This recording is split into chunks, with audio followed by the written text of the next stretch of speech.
Hello, everyone. Welcome back to the show. This week, we've got Amber Holbrook on the podcast, and she's a proposals engineer. Welcome, Amber. Thank you. Well, thank you. No worries, no worries. So where did you start off, Amber? Do you want to just explain, how you started in the industry? Yeah, so I kind of fell into it, really. So I wanted to study a sound engineering degree. At university, I'd done some work experience at a recording studio and kind of thought, oh, it's really cool to be working with lots of famous people, really. And I didn't get into the university's degrees that I wanted. However, I then came across a apprenticeship at the BBC in broadcast engineering through my careers advisor at college, and yeah, it was an amazing opportunity. And surprisingly, I got taken on. Yeah, because they're limited numbers, right? Yeah, there was, I think it was an intake of about 30 of us, or just under 30 of us. Yeah. Yeah, and so that came from, the lead essentially came from like a career support service? Yeah, so I sat down. So my mum's a teacher, so she knows about apprenticeships, and because I didn't get the grades that I needed to, so I needed 3 A's in maths, physics, and music, which is quite hard at A levels. And so my mum mentioned that it might be worth taking a little break and doing an apprenticeship for a year and resitting some exams and then reapplying to university. So I went to my careers advisor at college. And at the time, we couldn't find anything. And I remember it was about a week later, she came running up to me in the corridor. She was like, "Oh my God, I found the perfect opportunity for you." Which at the time I was a bit unsure, because I wanted to do sound engineering, and this was slightly different. Yeah. But I'm glad that I kind of went into it, because I think sound engineering, broadcast engineering covers both sound and video. So I learned lots of new things, and it was, really amazing. Yeah, and it was with the BBC, right? The apprenticeship. Yeah. So yeah, the BBC pretty Academy. high profile to start off with.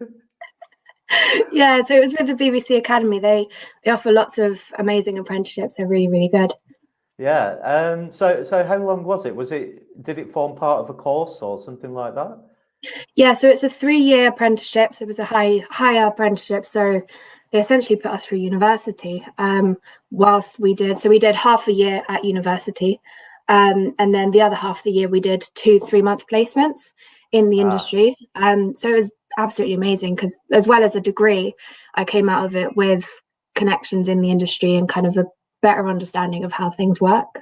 Yeah, so those like 3-month sort of placements, did you literally get like parachuted into a team and then move on to a different team in the BBC? How was it structured? Yeah, so it wasn't only at the BBC. So the BBC Academy had partnered up with other broadcasters and companies in the industry. So I got to go to Babcock International, who do a lot of world service distribution, and ITV. And my colleagues also got to go to Arkiva and Channel 4 and a bunch of other companies, as well as the BBC. I got to go to BBC Glasgow, which was lots of fun. And yeah, so we would essentially join a team and be kind of shown as shadow people on the team and be shown their day-to-days. Oh, right. Yeah. So I guess especially in the early days, possibly it's more about sort of, partnering up with a colleague, or like basically shadowing and sort of watching how people, perform their job roles essentially, and what's involved in the engineering. Yeah, definitely. I mean, at the start, it was definitely something I really struggled with, to kind of understand what anyone was actually talking about. Yeah, there's so many like acronyms in the industry. Yeah. I mean, when I started, I didn't really know, in the world of computer networking, for example, I had no idea what a router is, and everyone was talking about this router, and I was like, what is a router? Yeah, it can be difficult to grasp the concepts at the beginning. So you spent the first 6 months in the course, and how did it progress onto years 2 and 3 then? Did you go back to uni, or did you carry on doing the 3-month sort of rolling placements? Yeah, so we went back to uni so it was exactly the same every year. So the first 6 months you kind of spend at uni, and it was quite intense because it was a full year of uni squashed into half a year. So you were at lecturers from like 9 to 5, Monday to Friday. So it was quite, you just had to absorb as much as possible. And did they set you any tasks in the BBC, or how did they sort of test your competency? So yeah, we didn't really get, as in, do you mean with the interview or whilst I mean, we were on the so you were shadowing sort of people, a lot of the time. Did you sort of use any test systems, or did you actually perform any sort of tasks that was given to you, or is it all sort of theory and shadowing? Yeah, so it was mainly shadowing. At the end of placements, I think we got like a review from the manager to kind of see how we did and give feedback, really. But so I think the placements was really just a time to absorb as much as possible, and we didn't really get tested on it. That was more like the uni side of it. Yeah, so then after the third year, you essentially sort of passed the course. It was a broadcast engineering Bachelor's Science, right? Yes. Yeah, so we had 2 graduations. We had one with uni and then the other one with the BBC, which was really nice. Yeah. But then it gave an opportunity for you to become an engineer, right? A broadcast engineer. Yeah. And you did that so for many years. Yeah, definitely. So there was no obligation to stay at the BBC. I did want to. I tried to find a job at the BBC, but unfortunately I didn't get the one I wanted. And so I started looking elsewhere, and then I came across QVC. So I started off my career at QVC, and in a way it kind of did work well, because I feel like if I would have stayed at the BBC, I still would have been seen like as the apprentice. Yeah. Whereas at QVC, it was a small team of 5 people. So very much got pushed into it at the deep end. And that's kind of how I learn, really. And the BBC must receive like hundreds, if not thousands, of applications, right? The competition is pretty fierce to get a look in there. But actually, when you look around and you look at other more smaller, more nimble sort of broadcasters, but actually QVC, they've got some sort of innovative sort of technology and stuff going into the channel, right? Yeah, I mean, I was quite shocked when I did my interview and I got kind of a walk around of all their facilities, and I was like, oh wow, this is really the real thing. Yeah. People think, it's just a shopping channel, but when you look at all the technology and solutions that are in place to run it all, it's fascinating. Yeah. So you was in that sort of role for a couple of years then?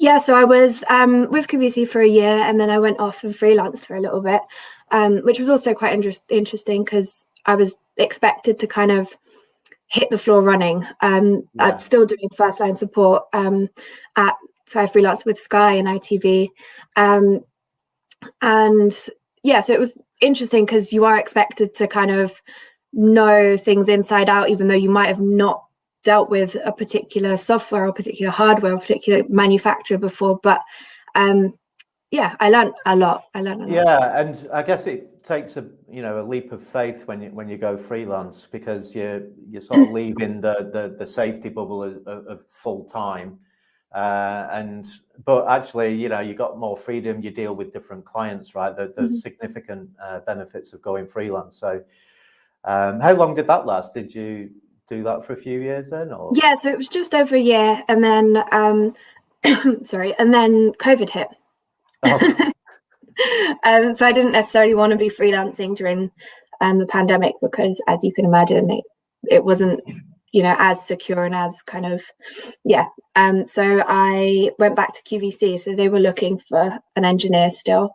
So it kind of worked well. They needed an engineer, I needed a job. And you prove your worth the first time round. So it's a good thing. I kept in contact. I kept in contact with everyone at QVC. I think it's a very small industry, so it's really important to keep in contact with people, because one day you might end up working with them again for a different company, or it's so important making the contacts. And then I guess you've moved on again, but you've been involved in another sort of support network, right? With the Ryze network. Is that something you've been involved in recently? Yeah, so first time I came across Ryze was actually at my graduation at the BBC. One of the members of Ryze came up to me and was talking to me about it. So Ryze is an organisation for women in engineering, or women in the broadcast sector. And yeah, so I kind of was aware of them, but not properly. And then I came across their website again recently. I think it was last year. And I thought, you know, it would be a really great opportunity to kind of have that support network. And yeah, through kind of talking to my mentor, I realized that actually it was time to move away from the role that I've been doing for a while as a first line support engineer, and kind of venture onto new adventures. Yeah, the grass is greener, right? And it takes sometimes, you know, a confidant to give you that sort of inspiration in a sense, right? You know, there are other things out there. So so you went in a slightly different direction. So it's still sort of engineer, but how is it different? Proposals engineer, is it dealing with sort of new business and stuff? Yeah, so it's a lot less hands-on. So as a first line support engineer, like, it was very different in terms of, you know, you're actually physically fixing equipment, crawling under desks, crawling under floors, plugging in cables. Whereas now I mean, it's very much a 9-to-5 office job, but it's a lot more challenging in a different way. So what we do is clients will come to us. They want to build a new studio, for example, and they've got certain specifications. So we will then build essentially like a sales quote with all the kit that will work in order to meet their requirements. Yeah. So it's challenging in kind of visualizing it, even though you can't see it. It's not really a tangible studio yet. It's not created. So yeah, it's very different. It's a very big learning curve. Yeah, but I guess off shift and into a sort of office hours, right? Which sort of works better for a lot of people. And so I'm curious to know, you know, you was a mentoree with Ryze. Is that still happening then? Do you still have a regular sort of check-in with Ryze, or was it only a sort of one-off thing that they helped you at that time? Yeah, so we're still part of the program. We finish on Monday. It's the official finish date.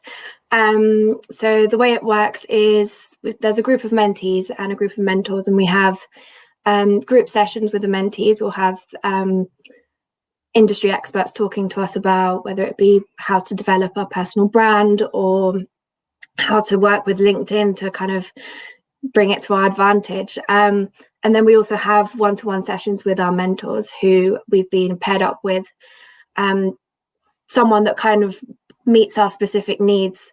So yeah, and I mean, they've done an amazing job with pairing me with my mentor, and I know all the other mentees as well have definitely said that, you know, their mentors are amazing for them in the time that they are, you know, in the challenges that they're facing, and they've really, really helped.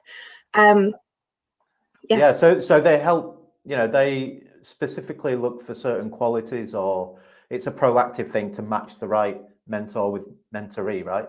Yeah, so one of the things that one of the tips that I had is to, in the application, to really explain the challenges that you're facing, and really explain, you know, where you are at with your career, because with that they can, you know, take it and find someone who really will be able to help. Yeah, and I guess you know, people think engineering, it's a load of old guys in a basement, right? Is that still the image, or are things changing in this sort of? It very much is a lot of the time. I mean, in the job that I'm currently in is the first time that I've ever worked with another woman, and I'm my manager's a woman, and I also have a female colleague, so it's great. I'm loving it. But before that, I'd only ever worked with men, which is also great in itself. But yeah, the Ryze network has really kind of, it's created a network of women in the same industry that are, you know, in a male dominated industry, and we kind of really do get each other. So it's amazing. Yeah, no, that sounds amazing. And do you think you've found your ideal role in the industry now, Amber? You know, how do you know when you've found it, I guess? I mean, I don't think you'll ever know for sure. I think that it's always, you know, a learning curve, especially in the broadcast industry, because I mean, technology evolves so fast. Yeah. I'm really enjoying the job that I'm in now. I think I've got a lot to learn in a good way. So, you know, that's exciting. I think maybe in the future, I might like to go into possibly project management. Possibly, who knows, or go back to uni and carry on studying. Yeah, or maybe like a project engineer, something like that. Yeah. So you can still, you know, do your engineering and but in a project sort of fashion. Yeah, That's definitely. yeah, no, that sounds the way to go for sure. So I guess yeah, for the listeners out there, is there some way, you know, they'd like to connect with you? Perhaps you're on LinkedIn, I guess, right? Yeah, so just there's my URL for LinkedIn. Yeah, connect with me, reach out. And also the Ryze network has got a LinkedIn page as well. Yes, definitely. Yeah. Absolutely fantastic. Okay, Amber, we're going to wrap up now. So I'd just like to say thanks for coming on the show. It's been a fascinating insight into the world of engineering and apprenticeships. Yeah, thank you for having me. Thank you. Take care. Bye-bye.